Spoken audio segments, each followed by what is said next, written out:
Narada is still very young, and his only caretaker is his mother, and she passes away. And he says, first, Ishasya hi vashe loko yosha darumayi yatha. He says, the whole universe is in the hands of the Lord like a puppet master holding the puppets. So everything is happening through the ordaining of the Supreme Being. That which is ordained alone happens. We imagine that we have separate free will with which we make actions happen, but that's only an imagination. In reality, everything happens on its own, and it happens through us, not by us.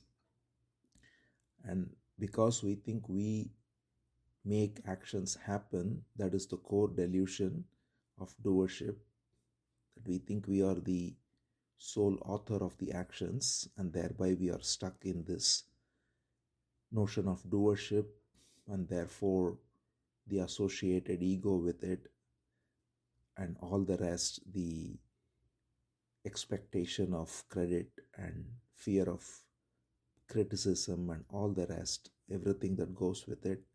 And then correspondingly, then we imagine a doer in others as well, and therefore we compare with them, and there is envy, and then there is greed. So everything flows from one core fault of this assumption that we are a separate individual with free will. So Narada says here that in reality everything happens by the will of the Lord. Ishyasehi vashe loko. The whole universe is in the hands of the Supreme Being. Therefore, he says, when this happened, I took it as a boon from the Lord, a grace from him, and set out in the northern direction. He says, Tada tadaham ishasya bhaktanam shamabhipsatah anugraham manyamanah pratishtham disham uttaram. First of all, he describes the Lord as one who is always looking for the welfare of his devotees. Bhaktanam sham abhipsatah. That's the qualification he gives. Ishasya bhaktanam sham abhipsatah. Every action that happens, every event that happens is an unfolding of grace. And especially for one who recognizes this, the more we recognize this, the more we can see that every event unfolds as grace. Whatever happens, the outer happening may be very positive, it may be very negative apparently, but all of that is only apparent judgment by the regular standard, but everything is an unfolding of grace. And to recognize that is to be surrendered. So Narada here says, Anugraham manyamanah. So he says, I considered it grace. So his mother passes away. It's a calamity, normally speaking. So we can learn from Narada here that anything can be seen as grace if we take the right approach. He simply accepted it, and that acceptance is coming from grace itself, and that's what he was bestowed by the association with the sages. So because of the association he got, he was able to accept everything that happens as it is.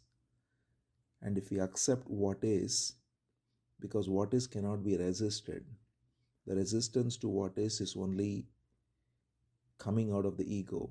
It could have been this way, it should have been this way, I would have done this. All of these are thoughts that come out of ego, and they are all utterly pointless.